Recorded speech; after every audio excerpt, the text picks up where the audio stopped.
Halo teman-teman, hari ini kita akan membahas tentang 3 jawaban Tuhan, yaitu tunggu, ya, dan tidak.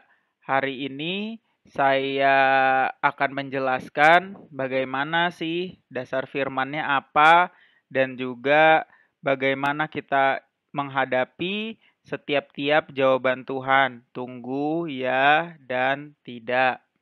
Di slide ini kita akan membahas background-nya yang biasanya pertanyaan yang muncul dari teman-teman sekalian.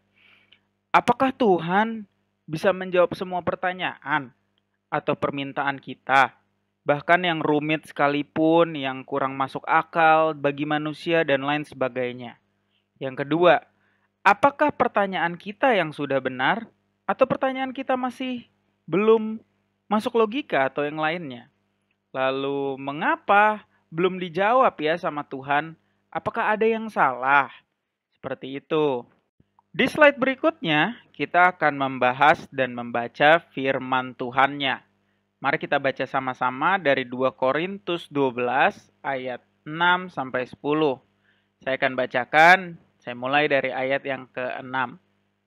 Sebab sekiranya aku hendak bermegah, aku bukan orang bodoh lagi, karena aku mengatakan kebenaran. Tetapi aku menahan diriku supaya jangan ada orang yang menghitungkan kepadaku lebih daripada yang mereka lihat padaku, atau yang mereka dengar daripadaku. Dan supaya aku jangan meninggikan diri karena penyataan-penyataan yang luar biasa itu. Maka aku diberi suatu duri di dalam dagingku, yaitu seorang utusan iblis yang untuk mengecoh aku, supaya aku jangan meninggikan diri. Tentang hal itu, aku sudah 3 kali berseru kepada Tuhan, supaya utusan iblis itu mundur daripadaku. Tetapi jawab Tuhan kepadaku, cukuplah kasih karuniaku bagimu, sebab justru dalam kelemahanlah kuasaku menjadi sempurna. Sebab itu terlebih suka aku bermegah atas kelemahanku, supaya kuasa Kristus turun menaungi aku. Karena itu, aku senang dan rela di dalam kelemahan, di dalam siksaan, di dalam kesukaran, di dalam penganiayaan, dan kesesakan. Oleh karena Kristus, sebab jika aku lemah, maka aku kuat. Di sini jelas bahwa Paulus juga mengakui, bahkan ketika jawaban Tuhan tidak, dia masih bisa bermegah dalam kelemahannya. Nah, di sini kita bisa belajar bahwa Paulus di dalam kelemahannya mau menerima meskipun dia dijawab Tuhan tidak atau mungkin tunggu. Seperti itu, teman-teman. Di slide ini kita akan mempelajari bagaimana kalau Tuhan menyuruh kita tunggu atau jawaban dari Tuhan tunggu. Namun, ada beberapa poin penting terkait jawaban ini. Yang pertama, manusia tidak sabar dan menyukai hal yang instan. Padahal proses itu penting untuk membangun keimanan kita, untuk menjalankan rencana Tuhan, dan lain sebagainya. Yang kedua, manusia tidak memahami pemikiran Tuhan dan mengandalkan diri sendiri. Manusia cenderung memakai pikirannya sendiri. Wah, udah waktunya nih. Waduh, Tuhan harus jawab. Waktunya sudah terbatas, waktunya singkat. Seperti itu. Yang ketiga, cenderung kita panik dan ingin menyelesaikan dalam waktu yang singkat sehingga kita tergesa-gesa dan kadang kita malah jatuh dalam dosa. Nah, dalam menunggu, hal yang penting adalah poin keempat, yaitu perlu beriman dan percaya penuh kepada Tuhan bahwa rancangannya merupakan rancangan yang terbaik untuk kita.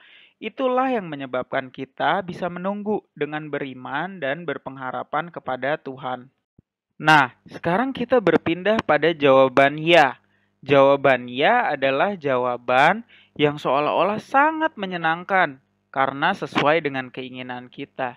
Namun, terlalu banyak jawaban ya dari Tuhan juga bisa menyebabkan hal buruk. Itu tergantung dari kita, menyebabkan kesombongan atau bahkan kita meninggalkan Tuhan. Mengapa? Karena kita seringkali merasa mampu. Oh, selalu berhasil kok. Oh, selalu diizinkan Tuhan kok. Lalu yang kedua, kita merasa mendapatkan semua yang kita mau, kita selalu menang. Oh, kita sehingga kita menimbulkan kesombongan. Oh, kita bisa kok. Oh, kita berhasil kok. Mungkin saya lebih beriman daripada kamu atau lain sebagainya. Atau bahkan kita menuhankan apa yang diberikan Tuhan. Kita lupa kalau hal tersebut adalah pemberian Tuhan. Contohnya, kita diizinkan untuk punya berkat atau uang yang lebih. Kita menuhankan, oh jangan sampai uang ini hilang. Aduh, ngasih persembahan kok susah sekali ya. Dan juga kekuasaan atau apapun itu.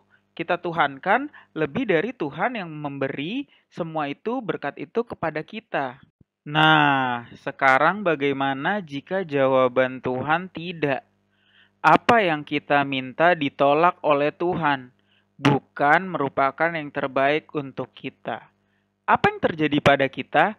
Seringkali yang terjadi adalah yang pertama, hal yang kita pikir baik belum tentu menurut Tuhan baik. Seperti itu. Kita selalu berpikir, oh ini baik Tuhan, ini yang terbaik.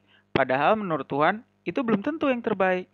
Juga seringkali menyebabkan luka batin dan membuat justru kita meninggalkan Tuhan. Ah, kemarin aku begini minta yang baik untuk keluarga atau minta yang baik untuk sekolah, tapi Tuhan tidak izinkan. Udahlah, seperti itu. Padahal Tuhan punya rencana yang lebih baik yang tidak bisa kita pahami. Lalu yang terakhir adalah kita perlu beriman dan pahami jawaban tidak adalah yang terbaik. Dan Tuhan sudah menyiapkan rencana yang lebih baik yang tidak bisa kita pikirkan. Kadang kita memikirkan, oh ini udah pasti yang terbaik, pasti yang terbaik. Padahal kita nggak tahu di belakang itu, jangan-jangan ada jurang atau ada apa.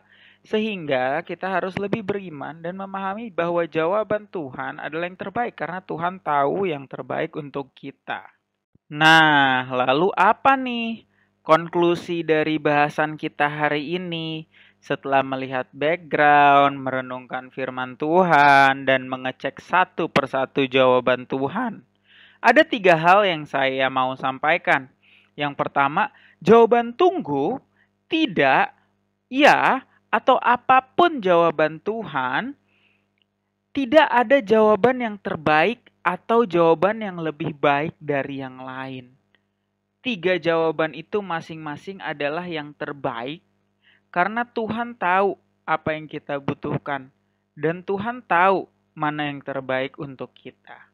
Yang kedua, kita perlu ingat Yeremia 29 ayat 11, sebab aku ini mengetahui rancangan-rancangan apa yang ada padaku mengenai kamu. Demikianlah firman Tuhan, yaitu rancangan damai sejahtera dan bukan rancangan kecelakaan, untuk memberikan kepadamu hari depan yang penuh harapan. Jadi jawaban tidak, jawaban tunggu, jawaban ya merupakan rancangan yang baik dari Tuhan untuk hari depan yang penuh harapan, bukan rancangan yang menyusahkan kita, kecelakaan dan yang lain sebagainya. Oleh sebab itu, kita pindah ke poin ketiga, bahwa kita perlu sabar dan berserah penuh kepada Tuhan. Percaya kepada Tuhan, itu artinya penuh, bukan setengah-setengah, bukan sedikit berserah, tapi seutuhnya penuh berserah kepada Tuhan. Ya, 3 ini adalah konklusi dari bahasan kita hari ini. Jika ada pertanyaan mungkin boleh ditinggalkan di komen atau ya nanti akan kita coba jawab satu persatu. Baik, itu saja yang mau disampaikan hari ini. Terima kasih untuk teman-teman yang sudah mau mendengarkan sampai habis. Semoga renungan kita hari ini bisa jadi berkat, supaya bisa kita pahami, mengerti, dan kita terapkan dalam kehidupan kita sehari-hari. Jika suka video ini dan merasa teman ada yang membutuhkan informasi ini, mungkin videonya boleh di-share ke teman-teman kalian, supaya semakin banyak orang yang terberkati. Selamat hari Minggu, Tuhan Yesus memberkati.